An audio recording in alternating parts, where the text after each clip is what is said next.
Warahmatullahi wabarakatuh.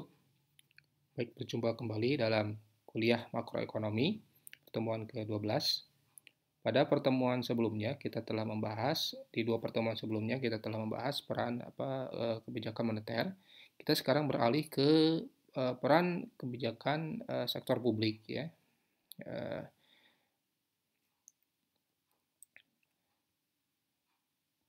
Kita akan membahas bagaimana peran pemerintah dalam perekonomian dan bagaimana peran masyarakat dalam perekonomian. Kita definisikan publik di sini adalah pemerintah dan masyarakat, karena perspektif syariah yang disebut publik adalah suatu kefarduan kifayah, sehingga bila fardu kifayah ini bisa tercover, maka akan meniadakan, dari sisi hukum akan meniadakan kewajiban komunal ya. Dan dari sisi kemaslahatan ini siapapun yang berperan di sini bisa saling menggantikan ya. Jadi bisa saling menambal antara pemerintah dan publik ya, masyarakat. Kita tahu bahwa pemerintah dan masyarakat adalah pada dasarnya merupakan dua aktor ekonomi yang memiliki fungsi yang sama, yaitu merealisasikan segala kewajiban kolektif atau kewajiban publik dalam mewujudkan falah ya. Falah di sini adalah kemaslahatan di dunia dan keselamatan ya, dan kebahagiaan di akhirat. Oke. Dalam beberapa aspek bentuk peran dari keduanya ini bisa saling menggantikan dan atau saling melengkapi satu sama lain ya, seperti saya sebut tadi ya. Dalam satu hal, bahwa peran masyarakat ini akan semakin penting manakala pemerintah tidak dapat menjalankan tugas fardu kifayahnya dengan sempurna. Ya saja pengelolaan JISWAF ketika peranan pemerintah belum optimal karena beberapa kekurangan atau kelemahan yang terkait baik aspek governance dan seterusnya, maka maka masyarakat bisa ikut andil dalam mengelola collecting ya, atau mengelola dan juga mendistribusikan zakat, infak, sedekah dan juga wakaf atau dana sosial yang lainnya demi menambal sisi-sisi yang belum disentuh oleh masyarakat, oleh pemerintah. Oke. Sebaliknya ini yang utama, bahwa sebenarnya ketika peran langsung masyarakat ini akan sangat kecil ya, ketika misalnya masyarakat gagal atau sulit melaksanakan fardu kifayah, maka pemerintah di sini harus secara dominan untuk bisa menjalankannya. Misalnya terkait penyediaan barang-barang publik. Akan dijelaskan kemudian. Nah, apa rasionalisasi atau argumentasi peranan pemerintah? Yang pertama adalah ini merupakan derivasi dari konsep kekhalifahan. Kita tahu manusia diutus ke alam semesta sebagai khalifah, sebagai wakil Allah di muka bumi, di mana khalifah ini bertujuan untuk merepresentasikan sifat-sifat Allah. Misalnya sifat Rabbu. Sifat Rabbu ini adalah sifat mengelola alam semesta, melestarikan alam semesta, yang menjadikan alam semesta ini tetap sustainable ya, tidak merusak alam semesta dan seterusnya. Nah, disinilah peran pemerintah untuk bisa mencapai hal tersebut ya, sebagai konsep kekhalifahan. Yang kedua, saya sebut tadi adalah konsekuensi dari kewajiban-kewajiban kolektif atau fardu kifayah. Kalau tidak ada yang menyediakan barang publik misalnya, maka sedangkan ini adalah fardu kifayah, maka siapa? Berarti dalam satu komunitas itu akan berdosa semuanya. Nah, disinilah pentingnya pemerintah. Ya. Yang ketiga tentu saja adanya kegagalan pasar dalam merealisasikan falah. Kita sudah tahu bahwa dalam ekonomi umum bahwa pasar itu bisa gagal. Ya. Pasar itu bisa gagal dan tidak semua bisa di-provide ya, tidak semua barang atau jasa yang bisa disediakan oleh pasar secara bebas ya. Lagi-lagi pasar barang publik ya, ini bisa dijadikan contoh ya. Akan sangat sulit bagi masyarakat untuk bisa misalnya menyediakan jalan raya, pelabuhan ya, atau rumah sakit, ya, yang sifatnya ini gratis bagi masyarakat yang lainnya, akan sangat sulit dilakukan oleh masyarakat secara individual. Ya, oleh karena itu, pemerintah dapat berperan penting dalam menjalankan fardu kifayah ini, ya, karena kemungkinan masyarakat gagal atau sulit menjalankannya. Karena ada tiga nature, ya, ada tiga nature bahwa kalau ini dibiarkan oleh masyarakat, maka nature masyarakat itu pasti satu, akan kekurangan sumber daya atau kesulitan teknis untuk melaksanakannya. Kedua, bisa jadi kekurangan informasi, ya. Ketiga, bisa jadi terjadi pelanggaran moral, ya. Jadi kalau semuanya ini diserahkan ke masyarakat, maka tiga hal ini akan menjadi kelemahan, ya. Akan menjadi kelemahan sehingga masyarakat itu by nature tidak bisa melaksanakannya. Masalah informasi, masalah sumber daya, dan masalah fardu kifayah masyarakat. Masyarakat kemungkinan besar tidak memiliki informasi yang memadai tentang suatu kewajiban publik, sehingga mereka tidak mampu melaksanakannya. Ya. Tentu masyarakat, saya sebut tadi, tidak mampu menyediakan sekolah di tiap desa, ya, atau jembatan. Ya. Nah, kemudian pemerintah ini dengan segala macam misalnya konsensus dalam mengkoleksi sumber daya yang ada di masyarakat, mengumpulkan sumber daya masyarakat dengan kewajiban untuk misalnya menyediakan membayar zakat atau membayar pajak yang dibolehkan dalam syariah, dikoleksi oleh pemerintah, lalu dana publik ini dikelola, juga ada pendapatan dari BUMN misalnya, lalu dikelola oleh pemerintah. Nah, hasilnya lalu kemudian digunakan untuk menyediakan barang-barang publik, ya, menyediakan barang-barang publik, ya, sekolah-sekolah, jembatan-jembatan, jalan raya, dan seterusnya. Dan ini tidak mungkin dikelola oleh masyarakat sendiri, ya. Jalan-jalan yang bolong, jalan-jalan yang rusak, ini tidak bisa swadaya masyarakat menjalankan atau menambal jalan-jalan di seluruh wilayah negara misalnya. Ini adalah kewajiban pemerintah. Di lain pihak, pemerintah itu biasanya memiliki informasi yang lebih lengkap dan akurat dibandingkan masyarakat dalam mencari dan mengelola informasi ini. Ya. Nah, informasi ini bahkan bukan hanya informasi yang sifatnya aktual, ya, tapi bisa jadi informasi yang sifatnya historical atau projection ke depan, ya, projection ke depan. Jadi pemerintah ini dengan sumber daya yang memiliki informasi yang lebih lengkap daripada masyarakat. Ya. Demikian pula seandainya informasi tentang kewajiban publik ini diketahui masyarakat, ya, bahkan ketika masyarakat itu mengetahui bahwa harus melakukan ini, maka belum tentu masyarakat itu mempunyai kesadaran yang sama, ya, atau karena alasan rendahnya kesadaran masyarakat ini untuk tidak bisa melaksanakannya, ya, terhadap kefarduan kifayah ini, ya.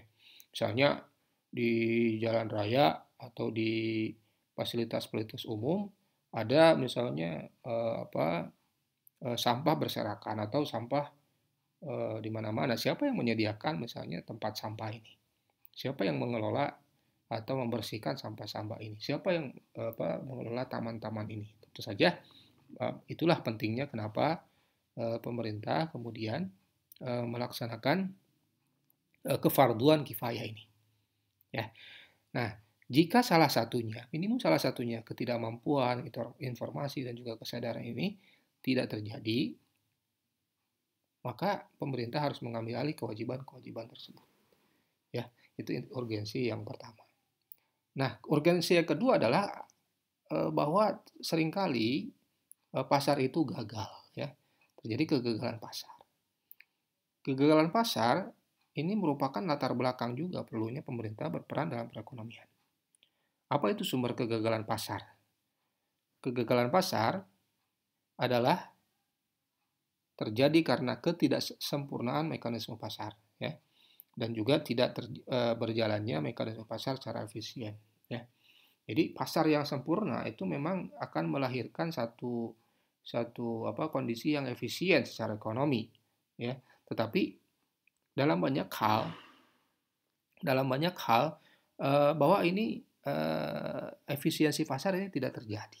Artinya pasar ini gagal melaksanakan segala dalam tanda petik tupoksinya ya untuk bisa memfasilitasi atau menyediakan barang-barang yang itu secara doruriyat ya, secara kebutuhan mendasar itu bisa itu diperlukan oleh masyarakat ya. Misalnya, pasar bekerja dengan mekanisme supply dan demand dan memiliki satu harga. Nah, kenyataannya terdapat banyak kebutuhan masyarakat yang tidak memiliki harga dan tidak dapat diperdagangkan, sehingga tidak dapat disediakan oleh pasar. Ya, misalnya penyediaan barang publik. Ya, ini tidak ada harganya. Demand-nya ada, tapi supply-nya siapa yang menyediakan? Nah, ini sama saja dengan apa ada gap antara supply dengan demand. Nah, demand-nya ada, siapa yang memfasilitasinya? Tentu saja inilah urgensi peran pemerintah di sana. Hal yang ketiga adalah terkait moralitas. Ya, fakta bahwa pasar itu tidak dapat beroperasi secara optimal karena tidak terpenuhinya syarat-syarat pasar yang Islami. Ya, menurut Ibnu Taimiyah, mekanisme pasar bisa berjalan dengan efisien dan menghasilkan kesejahteraan yang optimum bagi masyarakat apabila harga yang dihasilkannya itu harga yang adil. Jadi ini adalah tambahan sebenarnya dari requirement dari secara syariah bahwa efisiensi itu tidak hanya tercapai dengan hal-hal yang sifatnya teknis saja, tetapi diperlukan hal-hal yang sifatnya moralitas ya, yakni misalnya kejujuran ya, integritas ya, dan juga keberpihakan juga ya, dan tidak serta-merta berdasarkan hawa nafsu mengejar kepentingan sesaat atau kepentingan individu atau golongannya masing-masing. Nah, sehingga untuk menghasilkan harga yang adil ini maka harus terpenuhi syarat teknis dan syarat moral sekaligus. Oke.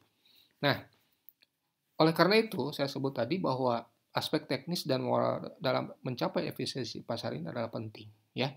Secara teknis, mekanisme pasar yang efisien dapat berlangsung apabila terdapat informasi yang sama di antara pelaku pasar. Tidak ada hambatan untuk masuk dan keluar pasar, serta jumlah penjual yang banyak. Ya, ini kan seperti yang Anda pelajari dalam ekonomi mikro ya, atau ekonomi umum ya, bahwa pasar persaingan sempurna adalah pasar yang paling efisien ya. Informasi itu sama ya, tidak terjadi asymmetric information, tidak ada hambatan keluar dan masuk pasar, dan banyak penjual dan banyak pembeli ya, sehingga harga yang berlaku di pasar itu adalah harga yang adil, efisien ya. Oke. Namun secara moral, mekanisme pasar yang efisien ini walaupun itu teknis ya, itu menuntut sikap kejujuran, keterbukaan, sportivitas, ya, keadilan dan seterusnya. Sehingga inilah penting moralitas itu. Karena moralitas akan menuntun persaingan di pasar persaingan sempurna secara konstruktif, ya, dalam rangka mewujudkan kebaikan dan maslahah bagi masyarakat luas. Ya, oke. Nah, bagaimana efisiensi pasar dengan peran pemerintah dan masyarakat? Faktanya bahwa syarat-syarat teknis seperti disebut tadi seringkali tidak ada atau tidak memadai. Ya, terjadi hambatan perdagangan, monopoli. Bahkan monopoli ini bisa terjadi secara alamiah. Ya, kalau Anda melihat siklus pasar, suatu pasar, pertamanya awalnya pasar ini ada misalnya pasar persaingan sempurna. Tapi lama-kelamaan di sini ada melahirkan champion, melahirkan juara-juara di pasar ini. Ya, misalnya lebih efisien dari yang lain. Nah, sehingga ini akan menjadi si A ini misalnya sangat kuat, menjadi kuat dan terus membesar dan membesar, lama-kelamaan apa perusahaan A ini akan mendominasi pasar ya. Dan mendominasi pasar kemudian berlaku sebagai monopolis. Jadi even ketika terjadi pasar persaingan sempurna pun maka monopoli itu akan bisa terjadi secara alamiah ya. Makanya moralitas seringkali juga menjadi hambatan yang serius ya untuk menjadi pasar yang efisien. Ya, halalisasi segala macam cara dalam memenangkan persaingan itu biasanya terjadi. Ya, menghalalkan segala macam cara ya untuk bisa memenangkan eh, pasar di PPR bahkan di pasar persaingan sempurna sekalipun. Ya, bahkan terjadi penggunaan kemampuan untuk kepentingan pribadi yang tidak sejalan dengan kepentingan masyarakat. Ya, sehingga akan melahirkan monopoli. Ya, dan yang terakhir yang saya sebut tadi bahwa persaingan itu akan memberikan ruang kepada pelaku yang kuat untuk semakin mendominasi pasar.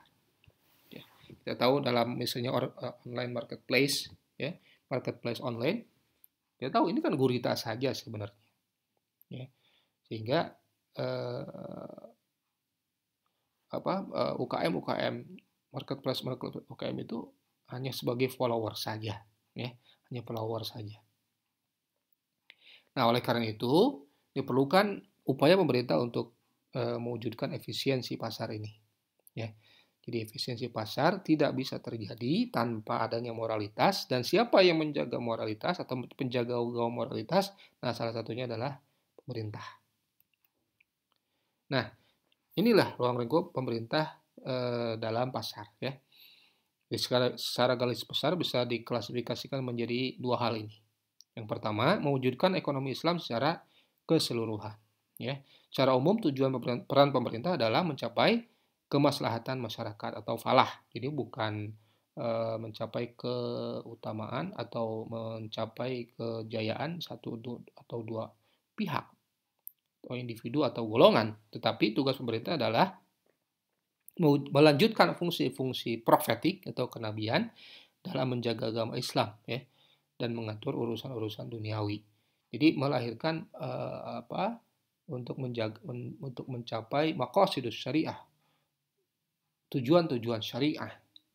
Nah, sementara itu menurut Ibnu Khaldun, eksistensi pemerintah adalah memastikan bahwa setiap orang dapat memenuhi tujuan syariat baik urusan dunia maupun akhirat. Berarti ini lebih ke arah kiper ya menjaga bahwa tujuan syariat itu tercapai ya. Jadi tujuannya sama ya.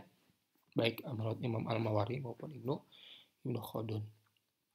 Nah, peran kedua adalah mewujudkan konsep pasar yang islami. Ya. Nah, pemerintah ini bukan hanya wasit. Kalau di sini kan wasit ya, di atas itu wasit, tapi juga berperan aktif juga bersama pelaku pasar yang lain. Ya, bersama pelaku pasar yang lain. Jadi, pemerintah ini bisa berperan sebagai implementator nilai dan moral Islam ya, berarti sebagai wasit ini. Yang kedua, teknis operasional mekanisme pasar. Bahkan bisa juga berperan sebagai pelaku pasar itu sendiri. Misalnya untuk menyediakan barang-barang publik ya. Nah, ini pemerintah harus ikut campur ya untuk dalam syariat kan diceritakan energi ya. Air energi itu harus dua sektor yang harus dikuasai oleh pemerintah. Kalau ini diserahkan ke mekanisme pasar, maka yang ada adalah monopoli atau nanti akan terjadi ketidakadilan dalam pasar ya. Misalnya harganya yang terlalu mahal dan seterusnya. Nah, peran pemerintah terkait moralitas, implementasi moralitas itu adalah sebagai berikut ya. Bahwa contohnya memastikan dan menjaga implementasi nilai dan moral Islam secara keseluruhan. Memastikan dan menjaga agar pasar hanya memperjualbelikan barang dan jasa yang halal dan thayyib. Ya, kalau kalian nanti akan belajar manajemen produksi halal, dari sini perlu peran pemerintah sebagai regulator, ya, regulator, menjamin halal ini tersedia dan menjamin yang halal ini dari sisi konsumen ini dipastikan bahwa betul-betul bukan hanya tersedia, tapi betul-betul itu adalah produk yang halal. Ya. Dan juga melembagakan nilai-nilai persaingan yang sehat, kejujuran, keterbukaan, dan keadilan, ya, serta mencegah dan menyelesaikan kasus-kasus pelanggaran nilai-nilai. Ini peranan pemerintah sebagai hisbah pasar, ya, hisbah pasar. Kalau di zaman Rasulullah, hisbah pasar itu mungkin hanya di pasar tradisional, gitu ya. Kalau sekarang hisbah pasar itu adalah pasar-pasar yang sifatnya lebih modern, sifatnya pasar-pasar yang berarti kan industrinya, ya, industri, Kementerian Perindustrian, Perdagangan itu itulah pentingnya pemerintah mengoptimalkan peranan dua kementerian ini, ya, berarti Kementerian Perdagangan, ya. Di kita juga ada Komite Pengawas Persaingan Usaha. Nah, inilah salah satu dari untuk melembagakan nilai-nilai persaingan yang sehat tersebut. Contohnya yang lain adalah menjaga agar pasar hanya menyediakan barang dan jasa sesuai dengan prioritas. Nah, ini sudah menyangkut masalah kualitas daripada kesyariahan, ya. Ya. Jadi yang prioritas, yang diutamakan, ya. Baik prioritas syariat dan prioritas nasional, ya. Nah, barang-barang yang terkait kemewahan dan juga barang-barang luxury, ya, untuk bersenang-senang akan sangat dibatasi, bahkan dilarang kalau mengganggu penyediaan kebutuhan primer, ya. Jadi utamanya adalah yang harus diutamakan, mana yang level of urgensinya harus diutamakan. Nah, terkait dengan mekanisme pasar, seperti apa peranan pemerintah, ya. Nah, tadi diulas, ya, karena pasar persaingan sempurna itu sulit terwujud, maka pemerintah mesti berperan menjamin terjadinya mekanisme harga yang baik. Misalnya dengan apa? Misalnya dengan memastikan dan menjaga agar mekanisme pasar bisa bersaing dengan sempurna, ya. Free entry and exit, tidak ada hambatan, ya. Menghilangkan distorsi dan hambatan pasar, menyediakan informasi, membongkar penimbunan, ya, melarang kartel-kartel yang merugikan, dan seterusnya. Nah, juga bagaimana ini terkait mustadafin, bagaimana orang-orang yang lemah, ya, bagaimana orang-orang yang secara ini secara resources ya, kurang atau terbelakang dari hal yang lain. Maka peranan pemerintah di sini adalah bagaimana meningkatkan daya saing, ya, dan daya beli dari pelaku pasar yang lemah. Ya. Ini terkait UMKM dan konsumen masyarakat miskin. Nah, karena kalau UMKM dan konsumen miskin ini berdaya, maka ekonomi pun akan tumbuh. Ya, ekonomi akan tumbuh. Yang terakhir adalah menciptakan harga yang adil. Oke. Nah, instrumennya seperti apa? Dalam menjalankan perannya, pemerintah memiliki instrumen kebijakan antara lain manajemen produksi dan ketenaga kerjaan, mengelola kekayaan publik. Ya, kita mempunyai Kementerian BUMN. Nah, ini berarti kan BUMN ini memiliki hak untuk mengelola, untuk berproduksi, ya, ada misalnya perusahaan jawatan. Perusahaan jawatan ini mungkin dari sisi neraca itu tidak apa-apa, tidak untung, tidak masalah, tidak untung. Yang penting barang-barang publik yang di-assign, yang dititahkan by law, ini harus disediakan, harus tersedia bagi masyarakat. PLN, ya, perusahaan jawatan, ya, kereta api, pelabuhan, seterusnya, itu adalah kewajiban, atau instrumen yang bisa dipakai oleh pemerintah untuk sebagai untuk mewujudkan kefarduan kifayah dalam satu masyarakat. Ya. Contohnya yang lain adalah instrumen mendorong kegiatan sektor swasta melalui regulasi, distribusi faktor, dan perlindungan masyarakat yang lemah. Jadi ini lebih ke arah regulasi industrialnya dan regulasi perdagangannya. Ya. Yang terakhir adalah pricing policy-nya. Nah, ini berarti pemerintah itu juga bisa melaksanakan intervensi pasar, bisa menetapkan harga, misalnya harga HPT, harga penjualan tertinggi, ya, atau harga pagu misalnya. Nah, itu boleh pemerintah. Jadi untuk bisa menjamin bahwa harga yang berlaku ya di level petani misalnya ini tidak terlalu rendah sehingga petani bisa bisa tetap untung dan bisa tetap sustain ya. Kalau kurang makanya disubsidi harganya. Oke. Atau bahkan mendorong diskriminasi harga untuk kelompok masyarakat atau daerah tertentu. Ini boleh dimungkinkan ya. Bagi masyarakat bawah harganya berbeda. Berbeda apa? Selisihnya dibayar oleh masyarakat itu subsidi ya. Subsidi pupuk, subsidi bisa subsidi input atau subsidi output. Ya boleh, silakan dipilih subsidi yang mana yang bisa yang kira-kira cocok ya. Bisa inputnya yang disubsidi atau outputnya yang disubsidi. Kalau inputnya yang disubsidi berarti pupuk, apa input-input pertanian yang lain disubsidi. Kalau output yang disubsidi berarti apa?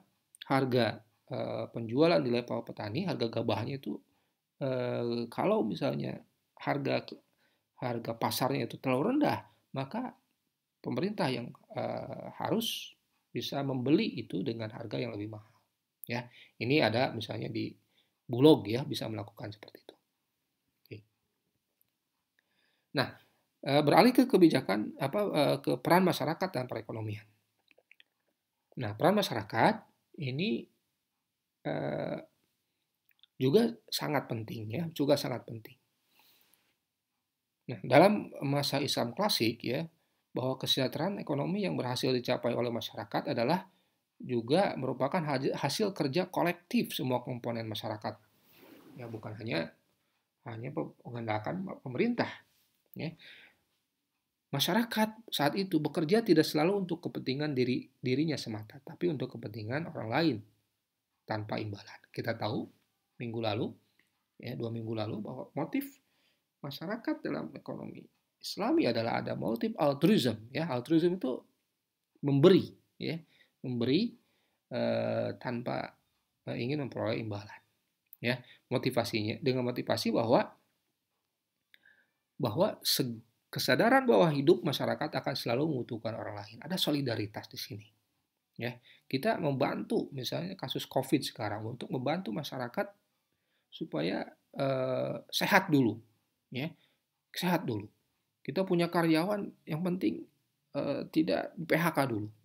Kita bisa melakukan efisiensi yang lain, ya, tapi tidak melakukan efisiensi dengan mem-PHK karyawan kita misalnya, ya. Karena apa? Kalau ini di PHK maka akan sangat sangat apa? Sangat sangat sangat menyakitkan bagi masyarakat, akan melahirkan fenomena masalah-masalah sosial dan seterusnya. Nah ini budaya altruism ya. Bahkan altruism ini adalah bagian integral dan alamiah dari perilaku manusia. Ya, kita tidak bisa berdiri sendiri, ya. Karena kalau kita berdiri sendiri yaitu bukan manusia, ya. Karena manusia itu adalah makhluk sosial. Ya. Oleh karenanya maka altruism itu adalah sifat bawaan manusia. Ya. Bahkan dalam Islam ditambahkan motif keimanan bahwa segala apapun yang kita laksanakan, ya, termasuk kegiatan ekonomi, ini adalah tujuannya adalah sebagai amal soleh, sebagai niat ibadah kita menuju keriduan Allah Subhanahu wa taala.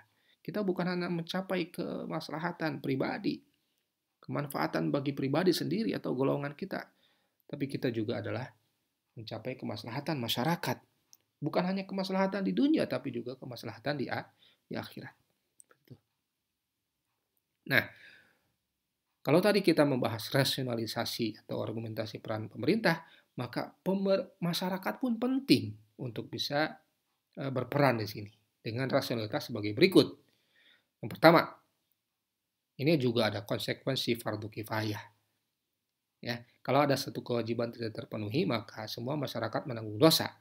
Jadi kalau misalnya aspek misalnya COVID, ya, bantuan sosial COVID-19 ini, kalau ada bantuan pemerintah yang belum sempurna karena aspek pendataan dan seterusnya. Nah, di sini peranan masyarakat untuk bisa menambal bolong-bolong itu. Karena yang masalah pendataan atau misalnya ada KTP yang bukan penduduk lokal tersebut sementara dia memang terjadi PHK dan mudik tidak bisa di Jakarta, ini peranan masyarakat di sana.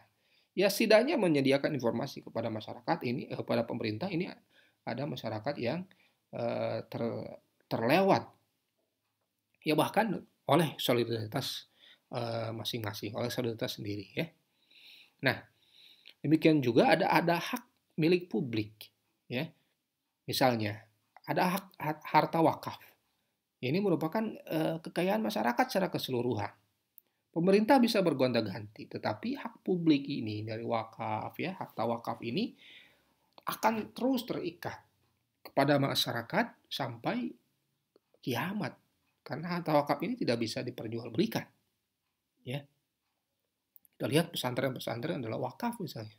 Ini pemerintah bisa berganti, tapi hak milik publik ini akan tetap jadi hak milik publik. Ya. Dan di situ adalah hak masyarakat. Hak masyarakat yang sifatnya terus jangka panjang, tidak ada batasnya. Nah, rasionalitas yang lain adalah bahwa ternyata pemerintah pun bisa gagal, ya, karena pemerintah memiliki kelemahan-kelemahan tertentu. Misalnya, identifikasi kebutuhan masyarakat seringkali tidak tepat, ya, atau formulasi kebijakannya juga tidak tepat, ya. Nah, ini setelah saya contohkan tadi terkait bantuan sosial ketika terjadi bencana atau wabah, maka karena identifikasi yang belum sempurna atau tidak tepat, inilah peran masyarakat, minimum masyarakat terdekat ya. Jadi civic society juga harus berperan di sana. Yang kedua adalah masalah struktural yang bisa menghambat efektivitas dan efisiensi kebijakan. Ya, misalnya birokrasi dan politik. Terlalu lama ini ada masyarakat miskin di suatu wilayah. Kalau terlalu lama menggunakan birokrasi dan jalur politik akan terlalu lama. Makanya masyarakat yang terdekat, yang ada di sekitarnya itu yang harus berperan. Ya, harus berperan. Karena kalau diserahkan semuanya melalui jalur birokrasi dan politik akan lama sekali. Sementara nyawa masyarakat tidak bisa diselamatkan ya dengan misalnya atau kesehatan gitu ya. Tidak bisa ditunggu keselamatannya ya. Oke. Lalu ada pengaturan yang berlebih justru menghambat mekanisme pasar dan peran masyarakat secara langsung. Nah, ini akan dipelajari dalam ekonomi regulasi ya, bahwa pemerintah pun bisa gagal, regulasi pemerintah pun bisa gagal. Nah, disinilah peranan masyarakat bisa penting ya, peran civic society itu untuk bisa menambal ya kegagalan atau kelemahan dari kegagalan daripada peranan pemerintah tersebut ya. Bahkan bisa juga ada rasionalitas yang keempat, yaitu kegagalan pasar. Bahwa pasar pun bisa gagal, ya, dan tidak cukup diselesaikan dengan peran pemerintah, ya. Dan oleh karenanya masyarakat harus bisa ikut serta dalam menambal kegagalan-kegagalan seperti ini, ya. Kalau diserahkan semuanya ke mekanisme pasar, mekanisme pemerintah, maka ada masyarakat marginal yang terlewatkan. Nah, inilah peran masyarakat civic society. Ya, silahkan misalnya membantu galang dana. Silahkan membuat program-program yang kreatif yang bisa menjangkau masyarakat-masyarakat yang tidak tercover. Ya, misalnya, ya ruang lingkupnya misalnya ya, menjaga kebutuhan ekonomi keluarga, mengelola zakat, infak, dan sedekah, menyediakan pelayanan sosial, pengelolaan wakaf. Nah, ini hal-hal ini yang bisa mendobrak ya hal-hal yang sifatnya konvensional ya, yang kalau sebelumnya hanya misalnya uang itu dikelola oleh pemerintah lalu uang itu menetas lagi ke masyarakat. Nah, dengan hal-hal seperti ini ya, dengan pengelolaan ZIS yang bagus, dengan pelayanan sosial yang bagus, pengelolaan wakaf yang bagus oleh masyarakat, ya idealnya oleh pemerintah dan juga oleh masyarakat boleh. Tetapi disinilah peranan masyarakat bisa lebih mengemuka ya, untuk bisa ikut campur, ikut serta ya dalam kebijakan, dalam mencapai kemaslahatan publik. Ya. Mungkin itu kuliah dari saya. Kalau ada pertanyaan, silahkan tulis di komentar atau di forum di eh, milis atau forum di New LMS. Demikian. Bila taufiq wal hidayah. Assalamualaikum warahmatullahi wabarakatuh.